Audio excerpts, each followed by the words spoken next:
नमस्कार दोस्तों, मैं रिचा जैन आप सबका स्वागत करती हूँ आपके अपने चैनल हिंदी विद रिचा में। जैसा कि आपको पता है, आज यूजीसी नेट हिंदी का एग्ज़ाम था और ये एग्ज़ाम 2 शिफ्ट में होता है। तो जब हमने सुबह बात की थी तो हमने जो प्रथम पाली में पेपर हुआ था हिंदी का, उनके क्वेश्चन के बारे में बात की थी कि किस टाइप के क्वेश्चन आ रहे हैं, कौन कौन से क्वेश्चन आए थे। आप लोगों को पता है ये पेपर ऑनलाइन होता है, तो पेपर उपलब्ध नहीं होता। पेपर आपको जब मिलता है जब आंसर की आती है, जब वेबसाइट पर आपका पेपर अपलोड कर दिया जाता है। तो आज हम जो क्वेश्चन की बात करेंगे कि द्वितीय पाली में किस तरह के क्वेश्चन आए थे, तो जो स्टूडेंट बताते हैं, हमारा एक ग्रुप है टेलीग्राम पर हिंदी विद रीचा के नाम से, तो वहाँ पर स्टूडेंट ने कुछ क्वेश्चन बताए हैं कि द्वितीय पाली में इस तरह के क्वेश्चन आए थे या ये क्वेश्चन आए थे। तो आज हम उनके बारे में ही बात करेंगे, देखेंगे उनके आंसर के बारे में भी बात करेंगे। ओके, सबसे पहले एक स्टूडेंट ने बताया, तो उन्होंने बताया था कि कुछ पर्सन ही रिपीट थे, मतलब कुछ हमारे जो पर्सन है वे रिपीट हुए। और जो आपको पता है ये जो पेपर होता है यूजीसी नेट का, इसमें 2 पेपर होते हैं, पेपर 1 और पेपर 2। जो पेपर 1 है वे बता रहे हैं थोड़ा कठिन आया था, और पेपर 2 हमारा अपने सब्जेक्ट का होता है। तो मैंने उनसे पूछा था हिंदी का पेपर कैसा था, तो उन्होंने बताया था कि कुछ पर्सन रिपीट हुए हैं। अब उन्होंने एक क्वेश्चन बताया था कि मोहसिन ने क्या खरीदा था। आपको पता होगा ये क्या है, जो मोहसिन है ये ईदगाह कहानी है प्रेमचंद की, उस कहानी का ये पात्र है। तो इसमें पूछा था कि उसने क्या खरीदा था, तो यहाँ पर मैंने रख दिया, देख लीजिए। मोहसिन ने जो है भिश्ती पसंद किया था, तो ऑप्शन में ज़रूर भिश्ती होगा। तो आपका अगर आप ये लगा कर आए हैं तो आपका आंसर बिल्कुल सही है। ये यहाँ पर मैंने ईदगाह कहानी का ही पेज रखा है, हाईलाइट भी इसको कर दिया, आप लोग देख लीजिएगा। आगे चलते हैं अगले क्वेश्चन की तरफ। अगला क्वेश्चन था, अच्छा, जब हमने प्रथम पाली की बात की थी तो बताया था उसमें आर्य भाषा से एक क्वेश्चन आया था कि कौन सी आर्य भाषा की भाषा नहीं है। तो यहाँ पर जो है ये क्वेश्चन रिपीट हुआ है सेकंड शिफ्ट में। मैंने उनसे पूछा कि ये मतलब सेकंड शिफ्ट में भी आया था क्या क्वेश्चन, तो उन्होंने बताया हाँ। बस इतना अंतर है, जब वहाँ पर प्रथम पाली में आया था तो ऑप्शन में अरबी दे दिया था जो आंसर था, और जब द्वितीय पाली की बात करें तो द्वितीय पाली में उन्होंने बताया तुर्की आया था, वो करके आई नहीं हूँ मैं।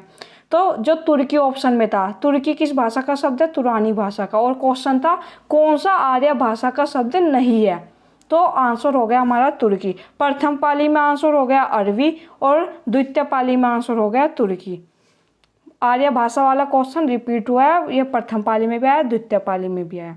फिर एक क्वेश्चन आया था आचार्य रामचंद्र शुक्ल की बुक से। उन्होंने बताया कि रामचंद्र शुक्ल के इतिहास के बुक में आदिकाल के प्रकरण को क्रम से लगाना था। यहाँ पर 2 स्टूडेंट ने मुझको बताया था, तो मैंने दोनों का ही यहाँ पर रख लिया। तो यहाँ पर मैंने प्रकरण, आप देख लीजिए, मैंने क्रम से यहाँ पर लिख दिया आदिकाल का। ये आचार्य रामचंद्र शुक्ल की बुक में बिल्कुल आपको शुरू में ही मिलता है।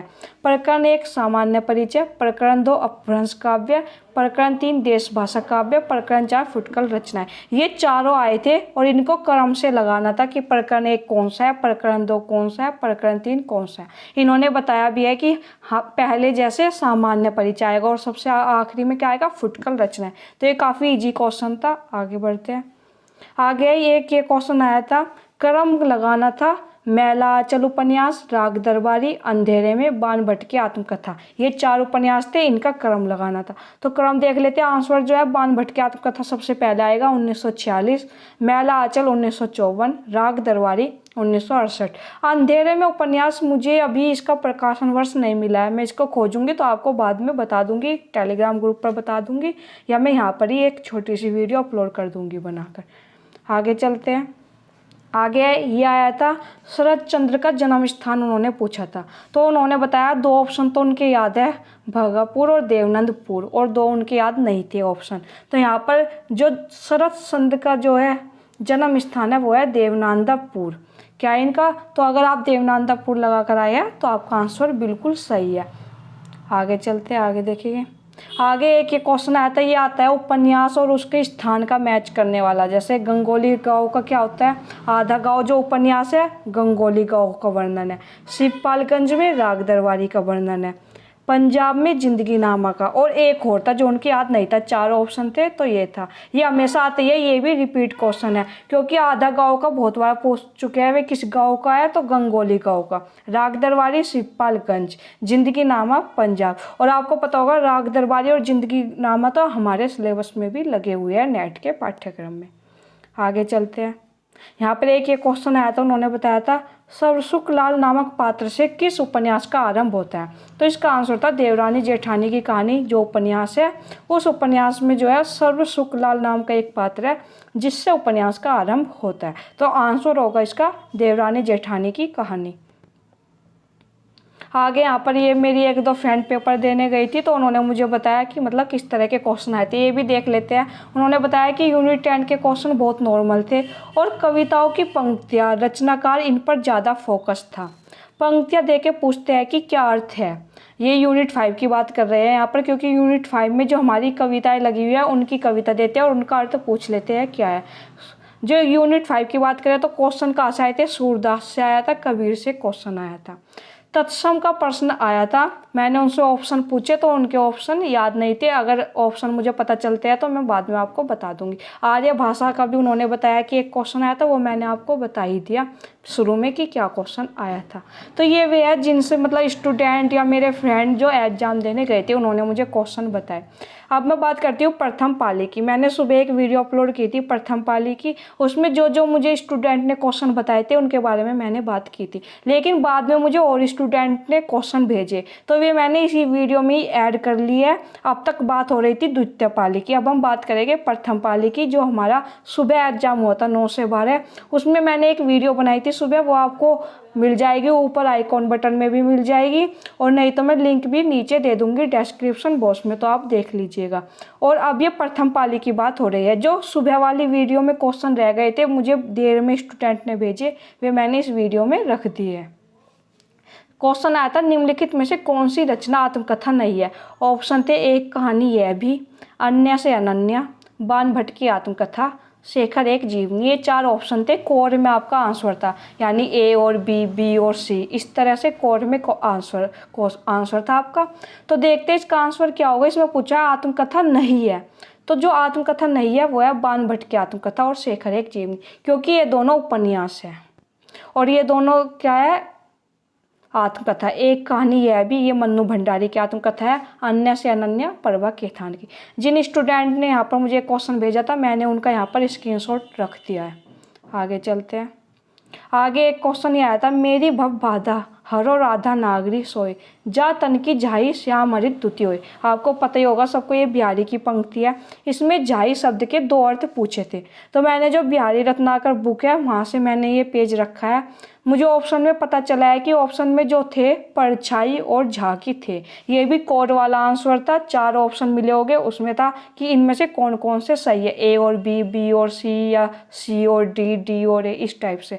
तो अगर आप परछाई और झांकी, 3 अर्थ इसके यहाँ पर बताए हैं बुक में, परछाई, झांकी, ध्यान। तो आप देख लेना इन तीनों में से जो जो ऑप्शन में थे वे सही थे और ये बिल्कुल सही है। ये उस बुक से है। अगर आयोग ये गलत मानता है, एनटी ये क्वेश्चन गलत मानता है तो आप इस बुक से क्लेम भी कर सकते हो। आगे चलते हैं। आगे एक ये क्वेश्चन आया था, ये कहानी से था। ये गीत, ये पंक्ति आई हुई थी, तेरी बाकी अदा पर मैं खुदू फिदा, तेरी चाहत हो दिलबर बया क्या करूं, यही ख्वाहिश है कि तू मुझको देखा करे और दिलो जान मैं तुमको देखा करूं। उपयुक्त पंक्ति किस कहानी की है, तो ये कहानी है तीसरी कसम उप मारे गए गुलाम। ये इम्पोर्टेंट भी है और ये हमारे सिलेबस में भी लगी हुई है। यहाँ पर ये गुलाम की जगह गुलफाम है, आप सही कर लीजिएगा। यहाँ पर थोड़ी टाइपिंग एरर हो गया। मैं आपको बता देती हूँ ये कहानी भी हमारे सिलेबस में लगी हुई है। तो अब आप देख रहे होगे जो हमारे सिलेबस में यूनिट 5 से और यूनिट 10 तक जितनी रचनाएं लगी है वे कितनी इंपॉर्टेंट हो जाती है, वहाँ से बहुत क्वेश्चन बनते हैं। और ये पंक्ति भी इसीलिए ही पूछी गई है क्योंकि ये कहानी हमारे सिलेबस में लगी हुई थी। आप लोग देख लीजिएगा। अगर आपको प्रूफ चाहिए तो मैं इस बुक का मतलब फ़ोटो भेज दूँगी। ये बिल्कुल सही आंसर है। आगे चलते हैं। आगे एक ये आया था क्वेश्चन, निम्नलिखित उपन्यास को प्रकाशन वर्ष के अनुसार लगाइए। ये क्वेश्चन मुझको अंजलि ने भेजा था, मैंने यहाँ पर स्क्रीनशॉट भी रख दिया। ये क्वेश्चन मुझे थोड़ी देर में मिले, 2-2:30 बजे के आसपास मिले और मैंने वीडियो बनाई थी 12:30 बजे के आसपास। तो जो क्वेश्चन देर में मिले वे मैंने इसीलिए यहाँ पर रख दिए। झूठा सच, मानस का राजहंस, आपका बंटी, मायादास की मारी। तो इसका आंसर ये होगा, क्रम से ये लगाने थे। तो सबसे पहले आएगा झूठा सच 1958 और यशपाल का ये उपन्यास है।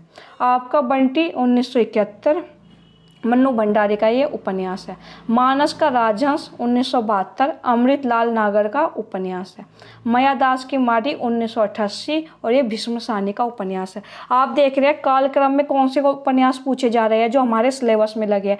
4 में से 3 उपन्यास भी पूछे गए जो हमारे सिलेबस में लगे हैं। इसीलिए जो रचनाएं हमारे सिलेबस में लगी है उनका कालक्रम आपको जुबानी याद होना चाहिए। मैंने आपको पहले ही बताया था, और जो अब आने वाले स्टूडेंट है तैयारी कर रहे हैं, जो रचनाएं हमारे सिलेबस में है उनकी आपको बेसिक नॉलेज तो होनी चाहिए कि उनका विषय वस्तु क्या है, उसमें पात्र क्या है, उनका सन क्या है। ये तो सबसे पहली चीज़ है कि जो रचनाएं लगी है उनका हम कालक्रम लगा ले, बहुत इंपॉर्टेंट हो जाता है। आप खुद देख भी रहे हैं कि कालक्रम में उपन्यास के अगर 4 ऑप्शन में है तो 4 में से 3 वे ही पूछे जा रहे हैं जो हमारे सिलेबस में लगे हुए हैं उपन्यास।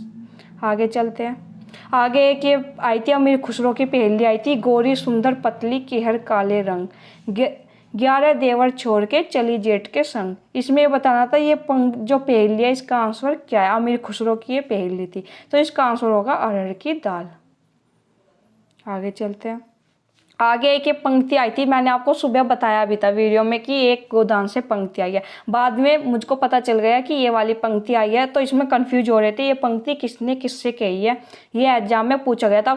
चारों ऑप्शन तो मुझे याद नहीं है, पर जो इसका आंसर होगा ये पंक्ति कही गई है। गोविंदी ने मेहता को संबोधित करते हुए कहा था, धनी कौन होता है, इसका कोई विचार नहीं करता, वही जो कौशल से दूसरों को बेवकूफ़ बना सकता है। यहाँ पर ये मैंने बुक का पेज है, गोदान उपन्यास है उसका ये पेज है। ये क्वेश्चन आया था सुबह वाली शिफ्ट में, ये पंक्ति आई थी। सेकंड वाली शिफ्ट में भी गोदान से एक पंक्ति आई है, ऐसा स्टूडेंट ने बताया। अभी वो पंक्ति पता नहीं चली है, अगर पता चलेगी तो मैं आप लोगों को बता दूंगी। ये क्वेश्चन था, निम्नलिखित में से कौन सा परिंदे कहानी का पात्र नहीं है। ये कोड में था, ए और बी, बी और सी, इस तरह से कोड में था।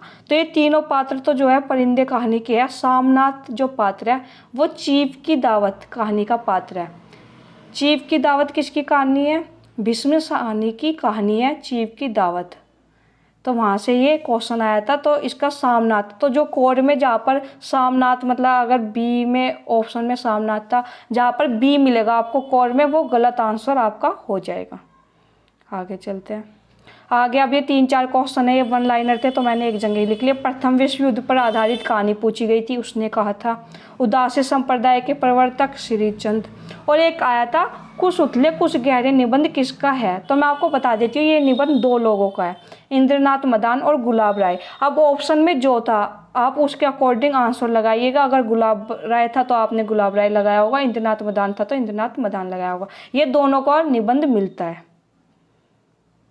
यहाँ पर जो है मैंने अब आपको बता दिया प्रथम पाली और द्वितीय पाली में जो क्वेश्चन अभी तक मुझे पता चले हैं। थोड़ी देर में, अभी तो एग्जाम ख़त्म ही हुआ था, 6 बजे एग्जाम ख़त्म होता है तो बाहर से एंटर से आने में भी टाइम लगता है 15-20 मिनट। तो अभी मुझे ये क्वेश्चन पता चले। जब नए क्वेश्चन मुझको पता चल जाएंगे तो मैं एक वीडियो अपलोड कर दूंगी कल को, जिसमें दोनों पाली में जितने भी क्वेश्चन पता चलते हैं स्टूडेंट द्वारा बताए जाते हैं आपको एक वीडियो में मिल जाएगी। और देखो प्रॉपर तो जो पेपर सॉल्व होगा जब क्वेश्चन पेपर आ जाएगा, ऑफिशियल आंसर की आ जाएगी, जब मैं आपको दोनों शिफ्ट के 100 क्वेश्चन सोल्व करवाऊंगी, जैसे मैंने पिछली बार 2021 के करवाए थे। तो जब तक जो स्टूडेंट मुझको क्वेश्चन बताते हैं वे मैंने आपको बता दिए।